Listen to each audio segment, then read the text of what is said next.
really stupid now. Looking back, I think, like, why did I do this? But that fun is a bonding moment for all of us. So the fun that our students are having, this harmless, frivolous, these activities, are really an opportunity for our students to bond together. If you want to have some ideas, there's a whole website dedicated to pranks that students can pull. So you can maybe keep an eye out for what your students might be looking at. Tons and tons of these things. There's like artist rendering or reimagining of the cardboard box. But it's really, really important, I think, to have some of those things. That bonding is really, really key. The sooner that our students bond with other students, the more likely they are to stay at our institutions, to succeed while they're here. Now, pranks are not the only way to do this, but certainly finding ways to connect them. Sometimes it's as simple as finding programs that they want to go to and helping them plug into those. So getting lost on campus. It's really important, I think, to help students find their way. But one of the best ways for students to really know what's going on campus is literally to get lost. If you're lost on a college campus, you have to go around and start asking people, hey, where am I at right now? How do I get here? Start navigating the campus map, or finding the campus directory, or looking online to find people to talk to. Or even just talking to those people when you meet them in the different offices is really, really fun. And not only that, our students might find some really amazing pockets of stuff on campus. There are probably some amazing spots on each of your campuses that most students don't know about. Or maybe they're talked about during orientation. And don't forget to go to the Secret Garden, or Picnic Hill, or the Director's Garden. Go see the Botanic Gardens here, it's one of the things. We have the steam tunnels we talk about sometimes on campus. So there are things on each of your campuses that your students may not know about. Maybe it provides a really creative, funky, non-traditional tour. With your tours office even, that encourages them to go and find and explore these things. I think it's really, really fun to do some of that sort of stuff. You can some of it with some social media apps. But really, like Dr. Seuss says, you can steer yourself in any direction you choose. You're on your own, and you know what you know. You're the person who decide where to go. One of the things we can really do is let the students direct their college experience. So it's not just physically lost, but when they're coming in, they're sort of lost academically too, professionally. They don't know necessarily how their life's going to turn out. They might come in thinking they're going to major in one thing and realize they really want to do something else because their parents are forcing them to do something. So we can encourage them both physically and in other ways to sort of discover themselves on campus. Okay. So my mistake number 4 is taking any risks at all. So typically people think, oh, we don't want to take any risks. We want to play it safe. I want to get involved in the things that are definitely going to make sense. I want to make sure I'm a perfectionist. I want to do everything right the first time. But you need to take risks. So our students need to be able to take a class that has nothing to do with their major. Take something from a different department. So that they actually get some different experiences. Might find they like some other field or a different way to apply that field to their work. Our students aren't necessarily connecting to all the different co-curriculars. Now, there's definitely some stuff we don't want them to do. Right? So over-socializing, the nightly cake stands or whatever, being too open with their information on Facebook and Twitter and LinkedIn and all that sort of stuff. So there's some things we definitely don't want them to do. But there's plenty of things we need them to. Visit office hours. Asking a question in class is a very, very risky thing. Because you might be totally wrong, or our students might be totally, completely, utterly wrong. Many of us had those experiences. But by asking that question, putting ourselves out there, they're going to engage in more learning than if they just sit in the back and just wait for class to be over. Right? And sometimes our students will cram like crazy, maybe to not fail one class, and at the same time risk performing poorly in other classes. I'm not saying necessarily you should just give up on that class, but sometimes even failing a test can be a very good learning experience. I probably learned more in the classes that I failed tests in than the ones that I was doing well in all along. Because I knew at least what I didn't know, which is really, really important. Most of the time we don't know what we don't know. If that makes sense. So that's really, really confusing. So if you know what you don't know, you can better learn that information. Right? Well, that makes sense. I hope I said that right. Yeah, good. Okay.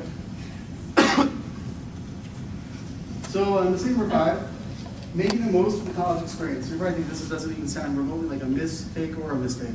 But we've got Ludo, I think, from Animal House. Students need to have the right balance. A favorite quote that I found a couple weeks ago: college is like a fountain of knowledge, and the students are there to drink the knowledge, not other stuff, not out of red cups. But we need our students to go out there and put themselves out there, get involved in different things. Like, I'm sort of repeating some of the same things, but you only get the college experience once. Nothing in your life, nothing in our students' lives is the same thing as our undergrad experience. Some of us might think we would love to go back and have college again. Maybe not the coursework so much, all the other stuff we did, right? Do you want to share any stories now? I was going to say, I think my biggest thing was my ultimate dream was to go to Hawaii University at Manila to do my undergrad and then also to do my master's, and I didn't take that chance. And although I'm happy where I'm at now, I still think about how I wish that I really would have taken that opportunity to go do it and not be fearful of changing, my scenery or changing the different environment that I've lived in. So it's about not having regrets, right? You don't want to have regrets about your experiences, but you have to make choices too. So you chose not to do that. Like I chose not to do UCPC or study abroad, and I regret it. But I was also doing student government at the same time. Were you going to share something? Yeah, I was just going to say I had it. I didn't want to go. Yeah. So I didn't go. I was like, oh, I want to go. And that's it. So I kind of regret that. But this thing here, from University of College, sometimes I have conferences that I visit to like choir or come visit, listen to whatever, and it makes me feel like I'm in. So it makes me feel good. I'm like, oh, it's fine. I'm in college because I'm mingling with everybody.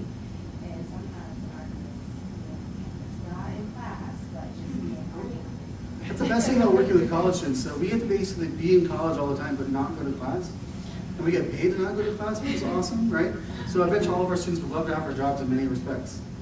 So I think you really get out of college what you put into it. That's what I really want to talk to our students. I think we all need to enforce them. The more time, energy, and effort you put into college, the more successful your experience is going to be, the more learning you're going to have. And I'm not talking about classroom learning, it's all the out-of-class learning as well. So mistakes to avoid, besides like the drugs and over-socializing and stuff like that, obviously we don't want any of our students to have academic misconduct issues. Procrastination is really, really a danger that all of us face. I think sometimes even now we're faced by it, such as, for example, last night, putting together my slides. So procrastinating sometimes can be a challenge for us even after college. Over-partying, being apathetic, I think feeling unworthy or inadequate. I think a lot of our students suffer from this sometimes too. They don't feel like they're really fitting in. They haven't made those connections. So again, if we can help them find their place, whatever that niche, that place might be, they're gonna have a better experience at college and know what they're gonna want to do. Are there other mistakes we want to make sure our students avoid? Yeah. Well, I'm just wondering, a lot of us here are red lifers. How do you strike the balance between encouraging students to explore and make mistakes and follow policy? How do you strike that balance? Because there are some mistakes that I don't really want them to explore making those mistakes, because then they sit in front of me in my office and I say, why did you do that? Right. No, it's a good question. I think it's a really good question. How do we make sure that we support them in their experimentation, perhaps, but in a safe, productive, and non-violating rules way? So I guess the pranks are kind of out. But I think what we can do is set our expectations, make sure they know what the policies and procedures are, what the ramifications for their actions might be, but also tell them that college really is about making those stories. So all of us have stories about when we were in college, we tell our friends, or that we'll tell our family or whatever else. And some of that helps make us who we are. So we need our students to go out there and do something. We're not telling them to slide down the stairs in the trash can. I guess I might be in the slide. But we need them to try to do something. But we need to make sure they know that if they do the wrong thing, they could have some bad consequences. So some things that go on in the book, some of the things like the right Gatorade, and there's some other stuff in there. One of the tips in there is with some random student who says, take your mom's credit card out on Thanksgiving so you can buy all the things you need at the end of the quarter. Stupid. I can't believe it's in there. I tried getting the company to take it out, they wouldn't do it. So 5th edition, it's only out. But so obviously that's like not a good thing at all.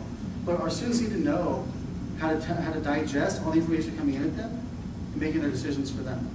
So not that we want them to get in trouble, but we want them to do fun things, have fun experiences that make their college stories. If a student walks away from any of our schools without having a fun, at least one great college story, then we've failed them. Now, I don't know how we're going to get them to do all that, but we're not going to slide down the stairs with them. We can time them and see who has the fastest ride, maybe, right? But there's some things that we can do. Raphael's saying, no, we're not going to time them, I promise. But there's some things that we can do to sort of promote this. Even just letting them know, hey, here's some things that I did when I was in school. Now, I got in trouble for that, right? I got kicked out of the residence hall for a few weeks. I had this and this happen to me. Well, sometimes that lets them know, A, that we're people, that we're human too, we make mistakes, but also that we've learned from them, we've grown from them. I think maybe we haven't all shared some stories, but I bet you we all have done some things we're not proud of from college. Maybe they're dating related or otherwise, who knows? I want to write a book about my dating experiences and how I managed to survive that. That's a whole different ballgame. So there's things that we probably all learned from and really made us who we are. Were you going to share? Well, I just wanted to kind of respond to that. So I think part of it is that if you build a relationship where the students can talk through their decision-making process in advance, or they can say like, man, I really wish we could do this, and you could provide slight tweaks to that so that they can still have the fun experimentation without the unsafe or violation of policy. So if the relationship is strong enough, they will tell you what they want to do before they do it, and you can redirect it slightly so that they can, feel acknowledged. And the other thing is, I think a lot of that takes place in the conduct process. Unfortunately, they have to get in trouble first, but I need to be able to say, like, okay, you did it, I don't hate you, whatever, but, what is the learning that comes out of this experience? What, did you get out of this what you were hoping, or, is this where you want to be? And help them do the reflection process so that the learning is stronger from those experiences, especially if they're getting in trouble for something smaller, and you can have that reflective conversation before they do something bigger. I think the reflection and walking through, and like sort of navigating, walking through that process, or how they got to that decision is really, really key. Absolutely. Is there another comment? Any other thoughts? And what's really important with that is that we need to, I think it's really just them connecting to us and knowing that we're there to support them. We're going to challenge them a lot, and we'll challenge them more if they get in trouble. But they need to know that that there's possibilities. So our role in some respects, make sure students don't dwell on mistakes. We want them to make these mistakes because they'll learn from them. I'm really proud that I found these PowerPoint slide template, and that was really cool. It's just like a housing-based sort of thing, like reminds me of my dorm room, right? My residence hall room, sorry. So we don't always want to rescue the student. We want to make sure we don't dwell on the mistake. We want to remind students that learning requires constantly making and correcting their actions. Trying to find some successes in the experience to make sure they know, did they really get out of what they wanted to? What is sort of the next plan moving forward? If all they're doing is making mistakes all the time and not learning from it, then we're really also disserving them. But again, it goes back to challenge and support. It's really your actions and their choices. So some important tips.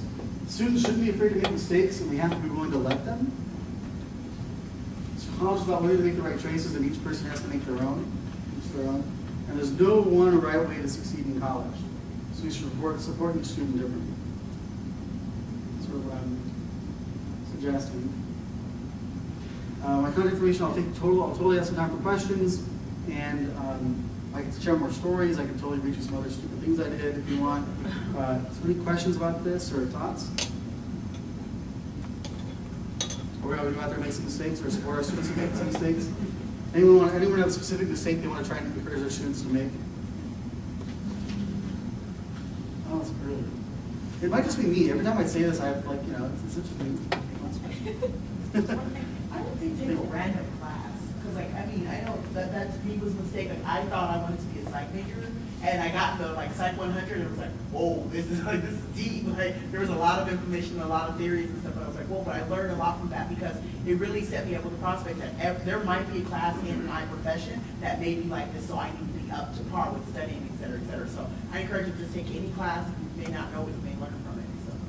I think if we could work with our partners, our academic partners, to design curriculum so that students can take a random class their first year, they can have the discovery earlier.